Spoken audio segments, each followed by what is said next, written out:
What's good, guys? So today I'm going to be doing something very different. I wanted to do this because I am not liking the quality on my Canon Rebel. I don't know if I told you guys that my Canon G7X has broken and I just cannot get with the quality of the other one, but I do want to give you guys a Crime Story Sunday video. And I would feel like I would be disappointing you guys if I did not upload it. So that's why this video is very different. Maybe we could test some things out. And if you guys like it, you can let me know down below. If not, I will suck it up and just record on the Canon Rebel. So today's story will be focusing on Miss Lori Vallow. This story, guys, is one of the ones that I'm just like, what is she doing? And it reminds me of the story about the young lady that I recently did that is still missing, where I uploaded the father going on a podcast to discuss her disappearance. It reminds me of that because a lot of the speculations of what he is saying is that the mom is the person who is kidnapped the daughter. That's why her story never reached national news or whatever the case is, because he believes and police believe that she has the children. But nonetheless, today we're going to be focusing on Lori Vallow. Lori Vallow has 2 children. She never showed up to the court hearing.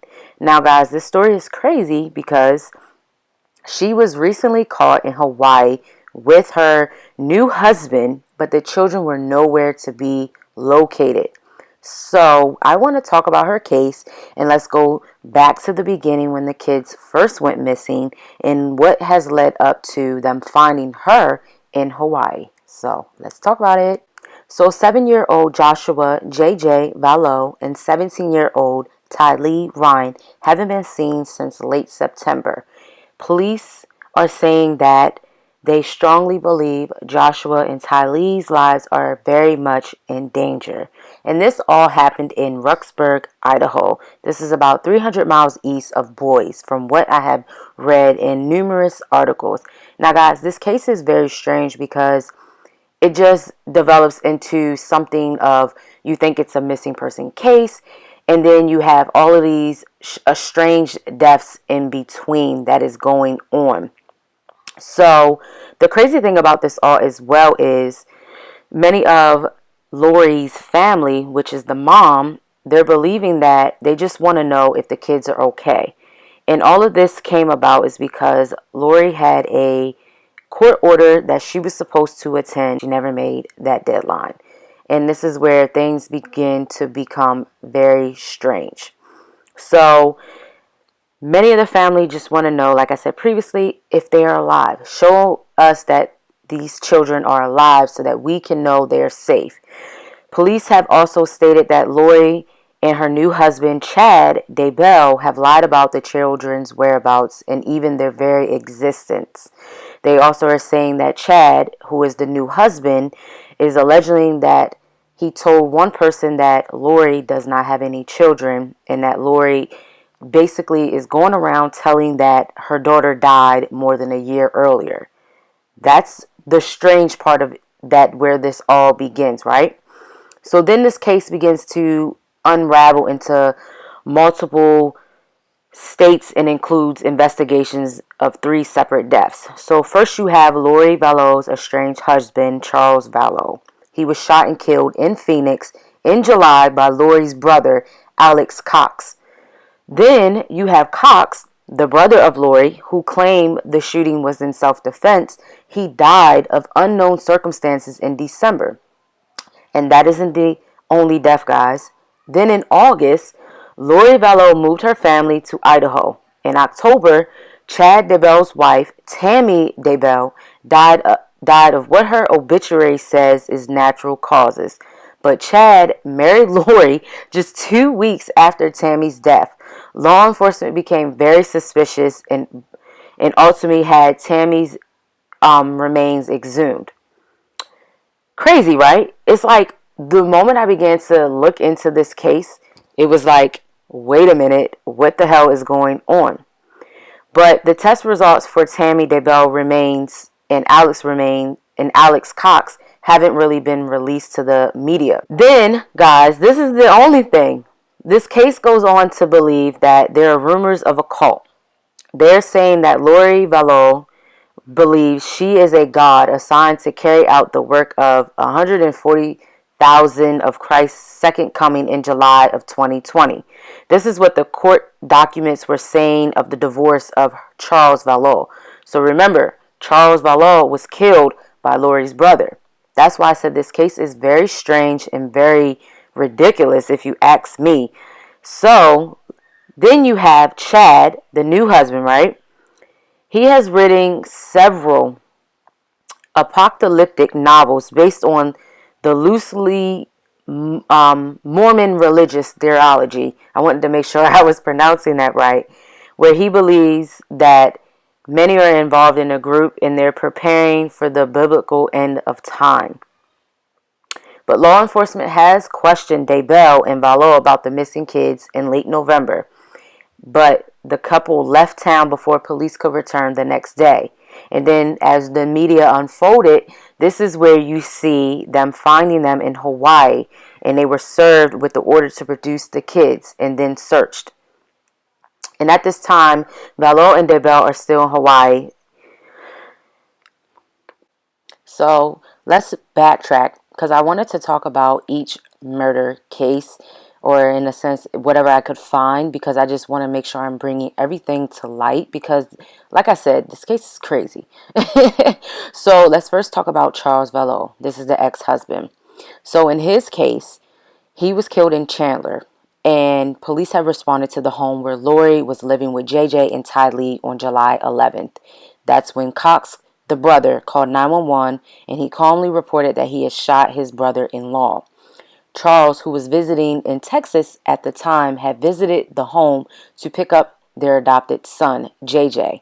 Cox told police that Charles and Lori had begun fighting, and Tylee picked up a bat, threatening her stepdad.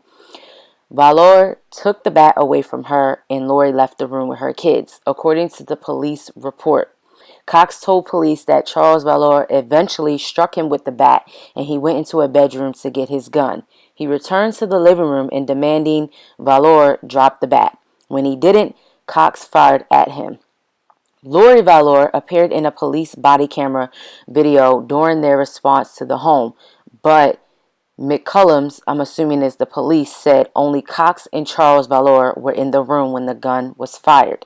Detectives have been limited on information they are sharing, as you can understand, but they are working hard in trying to put pieces of this puzzle together, which was stated in an email. But then let's talk about Tammy. Tammy was found in the Daybell home in Salem, Idaho on October 19th. Coroners listed her death as natural after Daybell refused to order an autopsy. Are you freaking kidding me? Local police have since exhumed her body, believing her death to be suspicious. I mean, who wouldn't believe her body is suspicious? If you have all of these things happening in a matter of time within months apart. So then, with that, it's like, what do you do as the detectives on the case when it comes to all of this? So now you have 3 dead bodies, 2 missing children, and Chad and Lori, previous involvement with the Doomsday Prepper group preparing the people. There has been a national interest in this case. Ooh, child, this is like a lot. And so they're also stating that Chad and Lori claim they have these special powers, these special abilities. Daybell is claiming that he has visions into the future, and Lori reportedly that she is God, like I have stated previously. And also Lori's ex-husband has stated that is kind of why he was divorcing her, because of this route that she was taking. It's really crazy when you really look at the piece of the evidence and everything that is happening in this mess. It's like, why on earth wasn't her children already taken away from her? But I think that's why the husband was trying to get that to happen, if that makes any sense when you think about why he was coming to Texas, so he could get the adopted children. It's just really crazy. It's just really crazy. And police also are stating that they have learned that Lori had obtained a storage unit in October and filled it with the children's toys, photos, clothing, and other items that they have. Also, that surveillance cameras at the facility show Lori and a man associated with her visited the unit 9 times in October and once in November. Often, the man, who appears to be Alex, her brother, and Daybell's brother, came alone, which the East Idaho News has reported. The storage unit, Self Storage Plus, released a statement confirming that they rented the unit to Lori Vallow, and they are cooperating with the police and the investigation.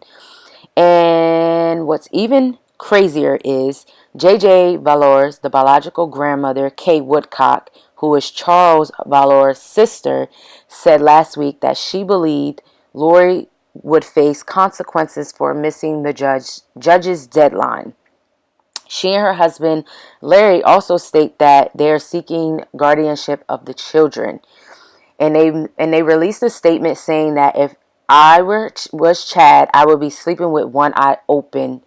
Absolutely. This is what Kate Woodcock told the media press as they, started to ask her about what was going on. And it kind of makes you think, what was she thinking? Like, what was on her mind? Because if the ex-husband was basically having concerns about her and he wanted to already divorce her, it kind of makes you think that she had everything 100% planned. She had it planned where she developed to get her, the ex-husband killed and then potentially get rid of the brother, because although they're saying that it was a natural death or whatever the case is, even with the ex-wife Tammy, it really, to me, it doesn't make any sense, because why would you kill your ex-wife, then marry someone within like a 2-week span? That doesn't make any sense to me. And so I found an article discussing the ex-husband. This was posted on February 3rd, of 2020. And I really wanted to focus on this too and incorporate it because Charles Vallow was also married previously, because he has a 24-year-old son as well. And Cheryl Wheeler, who is the mother and the ex-wife, she basically reported in this article. So I wanted to read some of the article because it kind of makes sense of what I'm thinking. And I think it's very important that she expresses herself too, because she was, married to him as well, and they also shared children.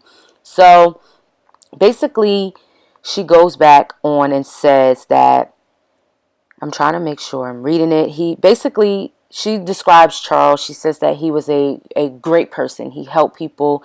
He was really good friends with everyone that he encountered. And that her and Charles were married 12 years and they had 2 sons.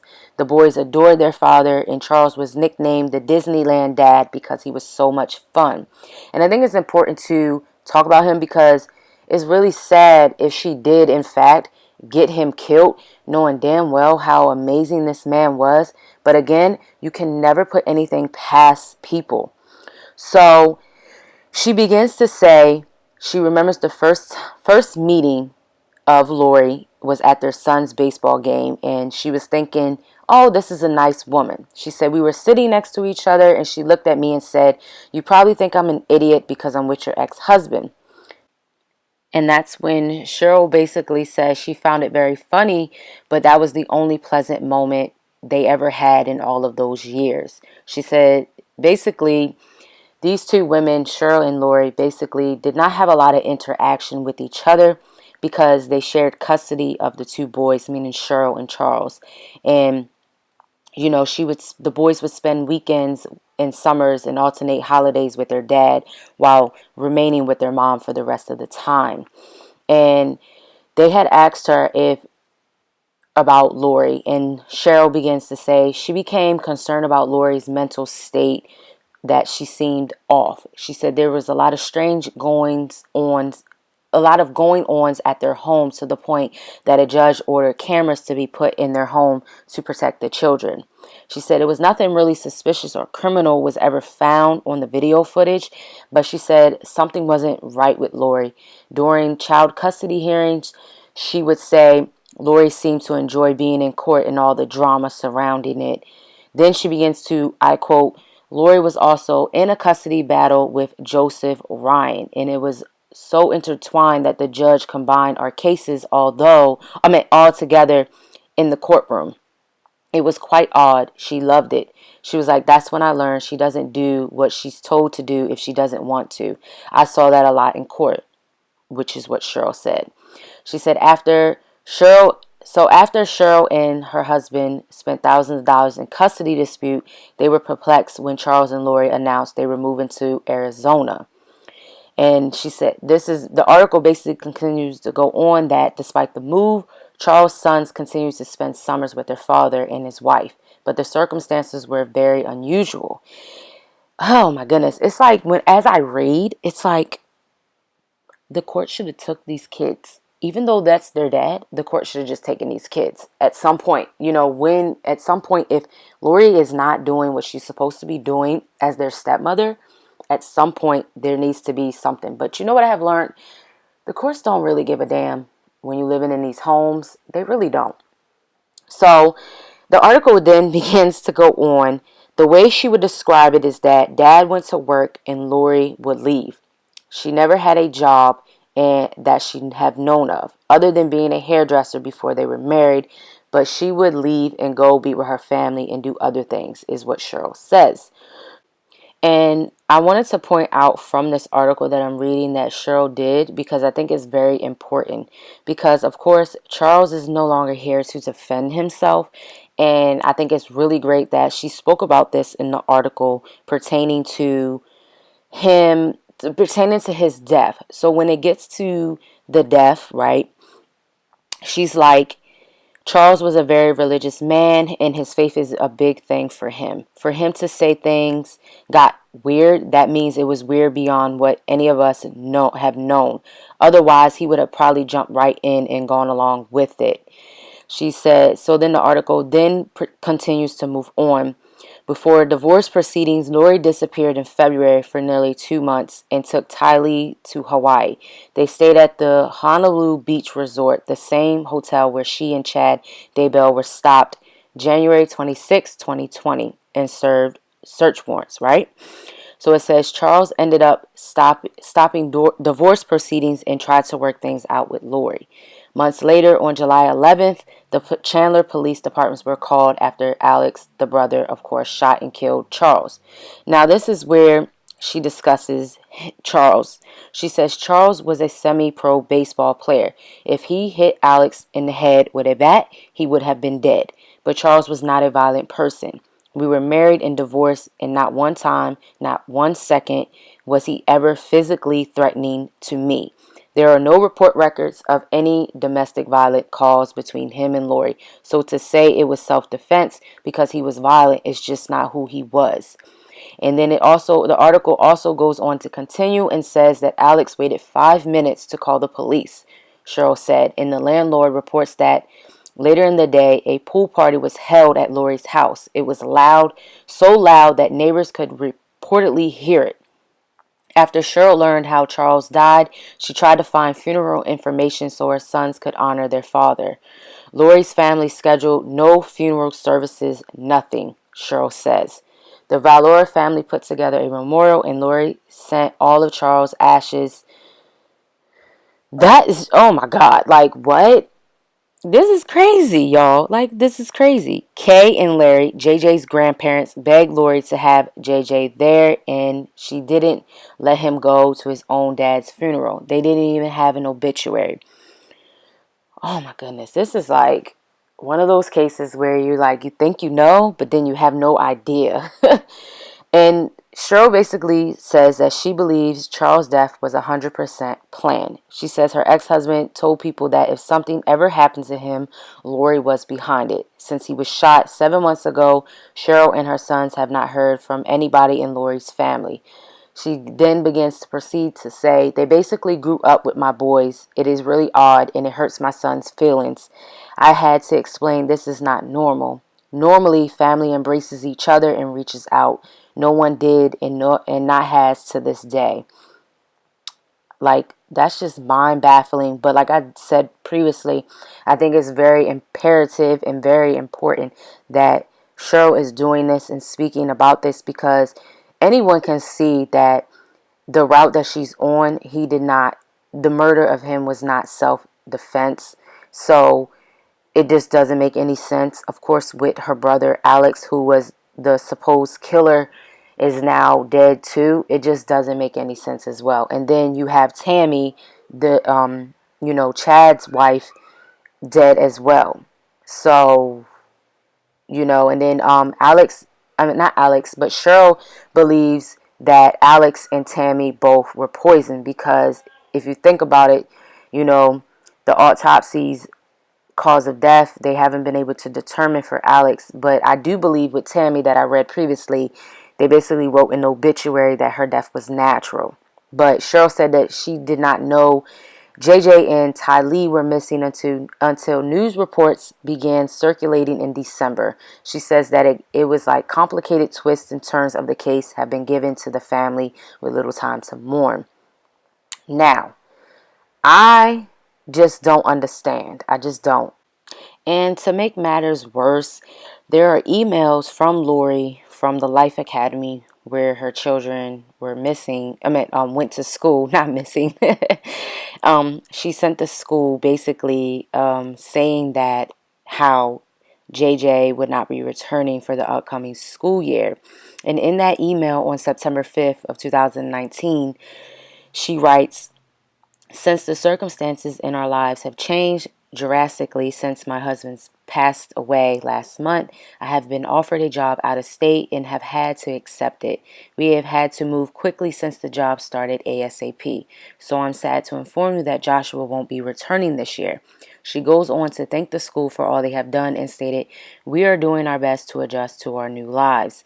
A family friend of Lori's also shared a text message with Arizona's family where Lori said they were headed out of state. We are trying to move on with life. It's not been easy, but I have to do what I can for the kids. Thanks for everything.